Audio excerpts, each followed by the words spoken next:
بسم اللہ الرحمن الرحیم۔ السلام علیکم، امید ہے آپ لوگ خیریت سے ہوں گے۔ آج ہم دو موضوعات پہ بات کریں گے۔ ایک تو ظاہر ہے کہ مشرق وسطیٰ کی صورتحال ہے جس میں کہ اب زیادہ ایک کشیدگی دکھائی دے رہی ہے، اور اسکندر مومنی صاحب جو ہیں وہ اب پاکستان کے دورے پہ ہیں، اور اطلاعات یہ ہیں کہ انہوں نے اپنا دورہ ایکسٹینڈ کیا ہے، یعنی اس میں جو انہوں نے آج واپس جانا تھا اب وہ آج واپس نہیں جا رہے ہیں۔ ظاہر ہے کہ بہت سگنیفیکنس ہے اس بات کی بھی، اور ٹائمنگ بھی بہت اہم ہے۔ اس کے ساتھ ساتھ جو کچھ بھارت میں ہو رہا ہے اس کے حوالے سے بھی بات کریں گے، لیکن میں جو مختصر بات کرنا چاہتی ہوں، پیٹرول کی جو قیمتیں کل بڑھائی گئی ہیں، اور ظاہر ہے کہ یہ جو پیٹرول کی قیمتیں ہیں یہ ایک معمولی اضافہ نہیں ہے، یہ ایک مستقل اضافہ اور روزانہ کی بنیاد کے اوپر جو ہے اس کی قیمتوں کا تعین اس نے پیٹرول پمپ مالکان کو بھی پریشان کر دیا ہے، اور ظاہر ہے کہ ایک غیر یقینی کسی صورتحال پیدا ہو گئی ہے جس کے بعد آج ہڑتال کا بھی فیصلہ کیا گیا ہے۔ لیکن یہ اصل میں حکومت کے کارکردگی کے اوپر ایک بہت بڑا سوال ہے۔ اصل مسئلہ یہ ہے کہ حکومت سے پوچھنے والا، ان کو کوئی ان کی جو کارکردگی ہے اس پر سوال اٹھانے والا کوئی نہیں ہے، اور ایسے لگتا ہے کہ جیسے کلین چٹ جو ہے وہ گورنمنٹ کو مل گئی ہے کہ وہ جس طرح کے بھی فیصلے کر لے اس کے اوپر عوام بھی خاموش، اور میڈیا کے اندر بھی اس طرح کی آوازیں نہیں ہیں، اور اسی طرح سے جو ایک صورتحال بن گئی ہے کہ آئے دن منمانی کے فیصلے، اور اگر کوئی بات کرتا ہے تو بالکل جیسے تحریک انصاف کی حکومت میں وہ میڈیا کے اوپر ایک چڑھائی ہوتی تھی، اسی طرح کی چڑھائی اب اس حکومت کے دور میں بھی شروع ہو چکی ہے۔ تو یہ ایک بہت ہی یعنی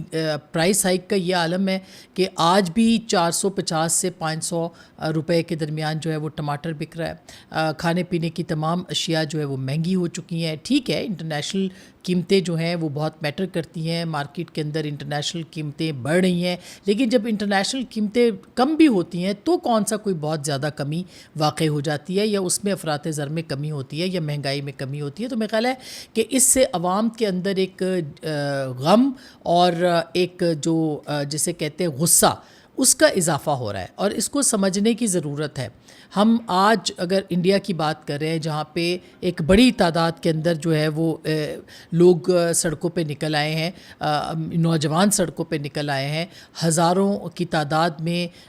جو ہے وہ دلی کی سڑکوں پہ اس وقت لوگ بیٹھے ہیں اور مودی سرکار کی رخصتی کا مطالبہ کر رہے ہیں، تو اس کے پیچھے ہم اس کو تو ہائی لائٹ کر رہے ہیں، ہم یہ نہیں دیکھ رہے کہ ان کا جو غم اور غصہ ہے اس نے عوام کو، ان کے نوجوانوں کو، جس نے کہ غصے کے اندر ایک پارٹی بنائی تھی کاکروچ جنتا پارٹی، اس نے لوگوں کو کس طرح سے باہر سڑکوں پہ نکالا ہے۔ اور یہ تب ہوتا ہے، اور یہ میں آپ کو بتاؤں کہ یہ اس لیے ہو رہا ہے کہ ہندوستان کے اندر مودی سرکار جو ہے وہ پچھلے 10 برس ان کو ہو گئے، یہ ان کے تیسرا ٹینیور ہے نریندر مودی کا۔ یہ ایک جس طرح سے وہاں پہ سپریشن ہے، جس طرح سے وہاں پہ لوگوں کے اوپر جبر ہے، جس طرح سے وہاں پہ آوازوں کو گھونٹا جاتا ہے، جس طرح سے وہاں پہ لوگوں کے اوپر پابندی لگائی گئی ہے، جس طرح سے وہاں کے میڈیا کو خریدا گیا ہے، جس طرح سے وہاں پہ ایک ایک کر کے جو آوازیں بلند کرنے والے لوگ تھے ان کا گلا گھونٹنے کی کوشش کی گئی ہے، اس کا نتیجہ یہ نکلا ہے کہ آج لوگ جو ہیں وہ سڑکوں پہ بیٹھے ہیں۔ ریزن کچھ بھی ہو، ریزن جو ہے وہ ایک نیپال جیسے ملک میں انٹرنیٹ بندش، بنگلہ دیش کے اندر جو ہے وہ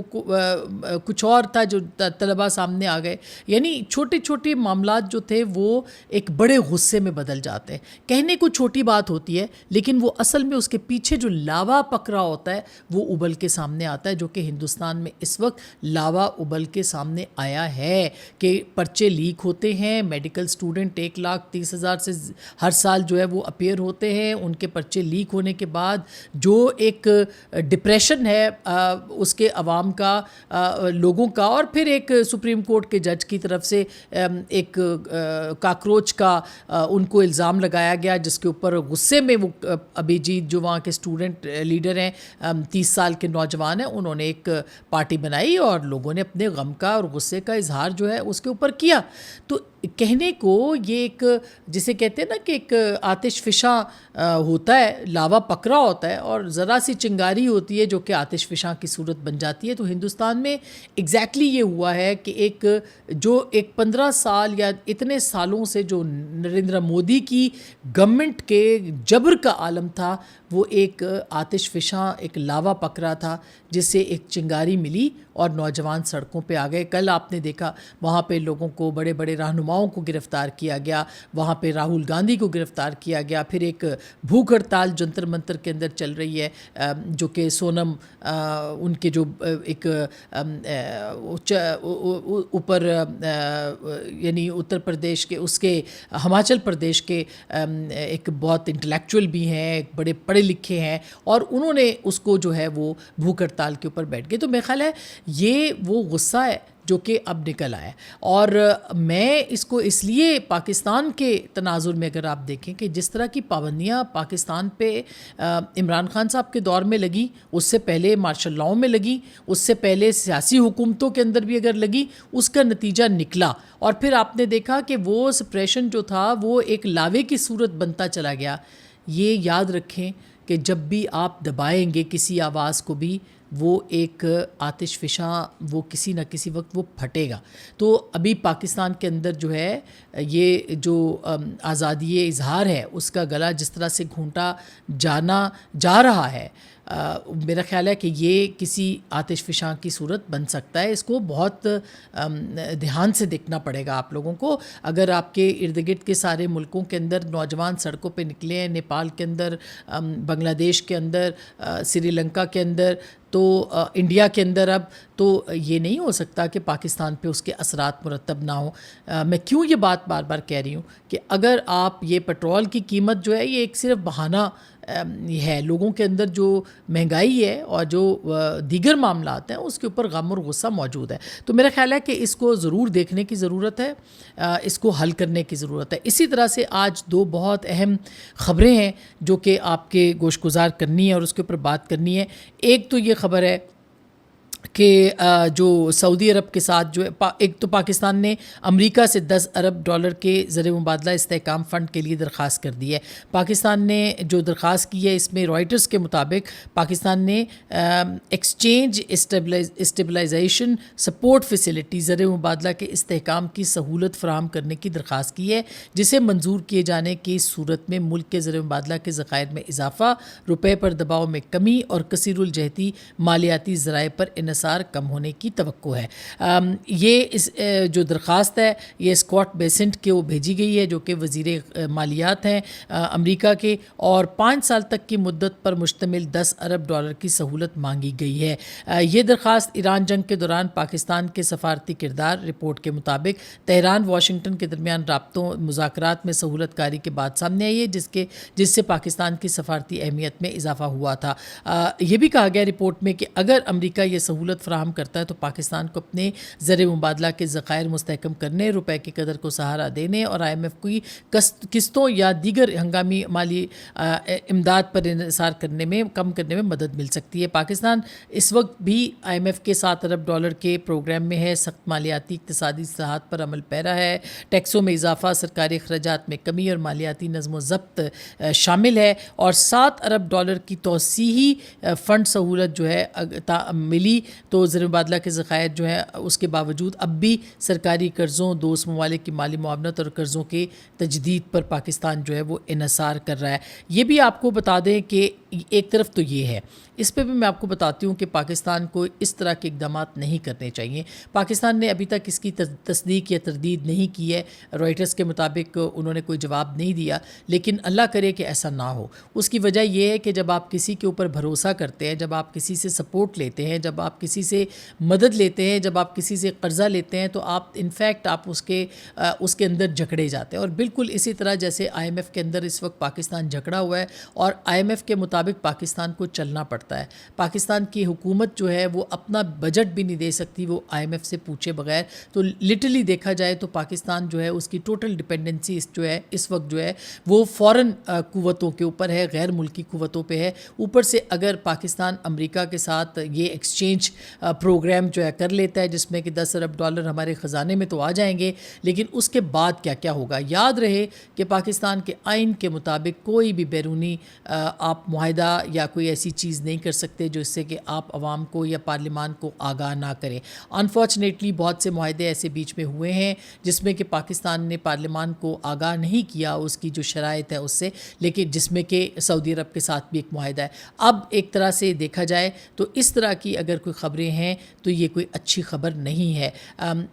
باوجود اس کے کہ یہ حکومت اور ریاست جو ہے یہ دعوے کر رہی ہے کہ پاکستان کے جو مالیات ہے, پاکستان کی جو فائننسز ہیں, پاکستان کی اکانومی مستحکم ہوئی ہے, اور دوسری جانب اس طرح کی خبریں یہ یقینی طور پر کوئی بہت حوصلہ افزا خبر نہیں ہے اور اس کے بہت سے اثرات ہوں گے. یہ بھی آپ کو بتا دیں, ایک طرف یہ خبریں اور دوسری طرف مہنگائی کے اس دور میں اعلیٰ افسران کے لیے $1 ارب 80 کروڑ کا خصوصی الاؤنس بھی جو ہے وہ منظور کیا گیا ہے. وفاقی کابینہ نے خصوصی الاؤنس کی منظوری دی ہے. 4 برسوں میں اس نوعیت کا یہ دوسرا الاؤنس ہے. حکومت نے کفایت شعاری کی پالیسی میں مزید توسیع اور تمام سرکاری ملازمین کی تنخواہوں میں صرف 7% اضافے کے دوران اس خصوصی الاؤنس کے لیے $1 ارب 80 کروڑ کا بجٹ بھی منظور کر لیا. یعنی یہ شہباز رانا کی سٹوری ہے اور بہت ہی معتبر وہ جرنلسٹ ہیں. ایک طرف جو ہے وہ آپ کہہ رہے ہیں کہ ہماری معیشت خراب ہے, آپ عوام کے اوپر روز بوجھ لاد رہے ہیں, آپ روز پیٹرول لیوی کے ذریعے سے آپ ٹیکس نہیں جمع کر سکتے لیکن اس کے ذریعے سے ٹیکس لیتے ہیں, عوام کی جیب اور ان کا خون جو ہے وہ نچوڑتے ہیں, اور اس کے بعد آپ یہ مراد جو ہے بیوروکریسی کو دیتے ہیں تاکہ بیوروکریسی خوش رہے اور جو آپ کہہ رہے ہیں وہ آپ کی بات مانتے رہیں, اور آپ ان کے اوپر چونکہ ڈپینڈنٹ ہیں لہٰذا وہ آپ ان کو خوش رکھیں تاکہ آپ کے کام جو ہے وہ نکلتے رہیں اور عوام جائیں بھاڑ میں. تو اس طرح کی جو کفایت شعاری ہے جس میں کہ آپ نے 7% صرف اضافہ کیا ہے تنخواہوں میں اور پینشنوں میں, جو عام لوگ ہیں, جو غریب ہیں, اور جو دوسری طرف جو ہے یعنی اور متوسط طبقہ ہے, اور دوسری طرف آپ جو ہے وہ اس طرح کی مراد دے رہے ہیں جس سے کہ پاکستان کی جو ٹیکس وصول کرنے والے ہیں یا جو پاکستان کا جو نظام ہے, جو پاکستان میں ٹیکس ادا کرنے والے ہیں, ان کی حوصلہ شکنی ہوگی. تو میرا خیال ہے کہ یہ ایک بہت ہی دوہرا معیار ہے اور اس طرح کی ناانصافیاں جو ہیں وہ قطعی طور پر قابل قبول نہیں ہونی چاہیے. یہ خود PMLN گورنمنٹ کے لیے یہ کوئی اچھا سائن نہیں ہے کہ وہ اس طرح کے یہ سوچ کے شاید کہ کوئی آواز نہیں ہے, کوئی بولے گا نہیں, کوئی آواز نہیں اٹھائے گا, اپوزیشن رہی نہیں, PTI کو عمران خان صاحب کی رہائی کے علاوہ کسی بات کی فکر نہیں, میڈیا کو آپ نے خاموش کر دیا ہے, تو چلے جو دل میں آئے گا وہ ہم کریں گے. تو میرا خیال ہے یہ ایک کافی یہ کوئی بہت مناسب فیصلے نہیں ہیں اور اس کے نتائج بھی ہوں گے جو کہ بھگتنا پڑیں گے. تیسری طرف جو بڑی ایک اہم خبر ہے وہ یہ ہے کہ جو ٹرمپ ہے اس نے سعودی عرب کے ساتھ تاریخی سول جوہری معاہدے کی منظوری دے دی ہے. یہ ایک بہت بڑی خبر ہے اگر اس کو سمجھا جائے.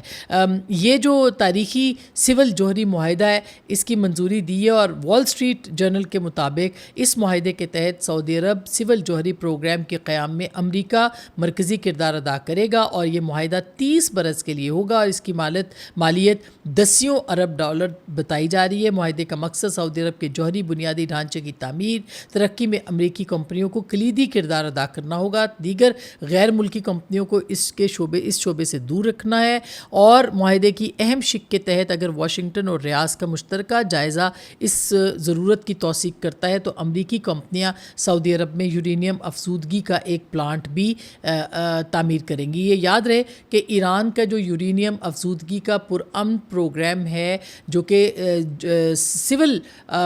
مقاصد کے لیے ہے, جس کے اوپر امریکہ اس وقت دھمکیاں دے رہا ہے کہ وہ اس کو یعنی کچھ تو وہ کر چکا ہے جو کہ 60% ان کی انریچمنٹ تھی, وہ ایران یہ کہہ چکا ہے کہ وہ اسی طرح کا ہوگا یعنی کہ توانائی کے منصوبوں کے لیے ہوگا, اس کا پرامن استعمال ہوگا, لیکن امریکہ کو یہ منظور نہیں ہے. اور دوسری جانب سعودی عرب کے ساتھ وہ اسی طرح کا معاہدہ کر رہا ہے اور اپنی کمپنیوں کے ذریعے سے کر رہا ہے, اور وہاں پر وہ چاہتا ہے کہ نیوکلیر پروگرام جو ہے اس کا آغاز کیا جائے. اور رپورٹ میں یہ لکھا ہے کہ اس امر کو یقینی بنانے میں مدد ملے گی کہ یہ پروگرام جوہری ہتھیاروں کی جو تیاری ہے اس کے لیے استعمال نہ ہو. یہ توقع کی جا رہی ہے کہ آئندہ چند روز میں کانگریس کو بھیجے جانے والے اس معاہدے کو بعض امریکی قانون سازوں کی مخالفت کا سامنا کرنا پڑے گا. تو یہ جو معاہدہ ہے ٹرمپ کے ساتھ سعودی عرب کا, اس کی امپلیکیشنز ہوں گی ریجن کے اوپر بھی. پاکستان آلریڈی ایک دفاعی معاہدے کے اندر ہے, سعودی عرب بھی اب جو ہے وہ اس کا امریکہ کا نیوکلیر پروگرام کا یہ ایک معاہدہ ہوگا. پاکستان اب کیا